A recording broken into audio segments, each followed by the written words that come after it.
Back at the Naturopath. Thanks for coming back to my channel. Before we jump into this video, don't forget, at the end of the video, you can download some free resources that I've created just for you. The Candida Diet and Cleanse Starter Guide, the Ultimate Candida shopping list, the diet shopping list, and also the Candida Symptom Tracker, which you're going to find very useful. So these are all for free. So at the end of the video, just jump into yeastinfection.org/goodies and you can download these things at no charge at all. If you have any questions, remember you can always ask those and either I can get back to you or the team. So thanks for tuning in and we'll catch up with you at the end of the video.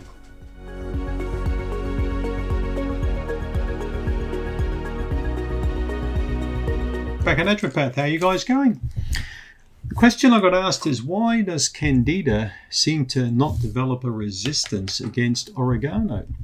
Well, you need to go to Google and have a good look if you want to spend all afternoon reading, several different types of studies, and you're going to read about murines and phenols and all the biochemistry terms, all the stuff that might just go over here somewhere.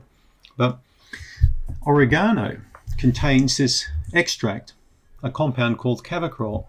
Now, all the studies I've looked at show that cavacrol's probably got the highest activity of all plant compounds when it comes to stopping the biomass and the formation, the change of the candida from the cell form to the hyphae form or the spore form. It's extremely powerful compound, cavacrol. It's why we've put it obviously in Candida Remove.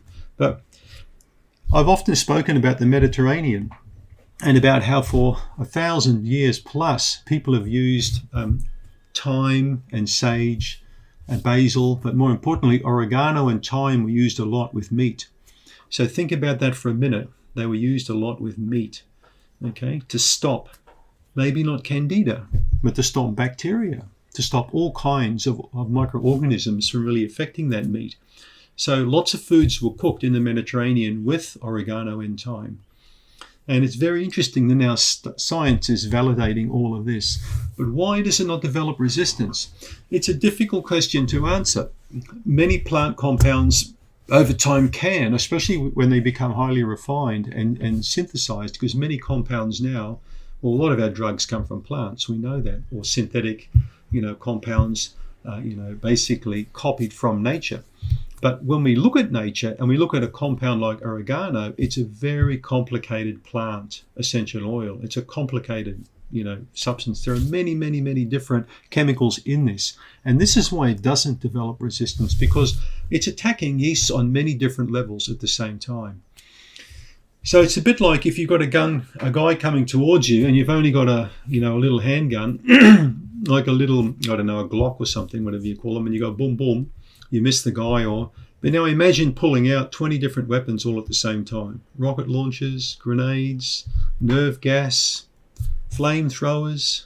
You're throwing everything at that guy. You think he's still going to come towards you? He's gone. He's history.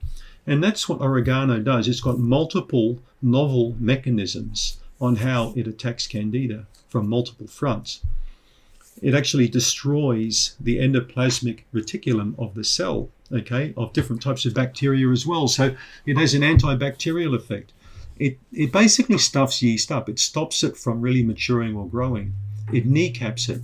But it also works on other areas of the cell of candida as well. It weakens the cell membrane. So it stops the bioformation. It stops the mass from growing. It inhibits reproduction of yeast. It does it in many ways. So it's a very clever compound. And man with his stupid white coat and stethoscope thinks he can improve on nature. He can never improve on nature.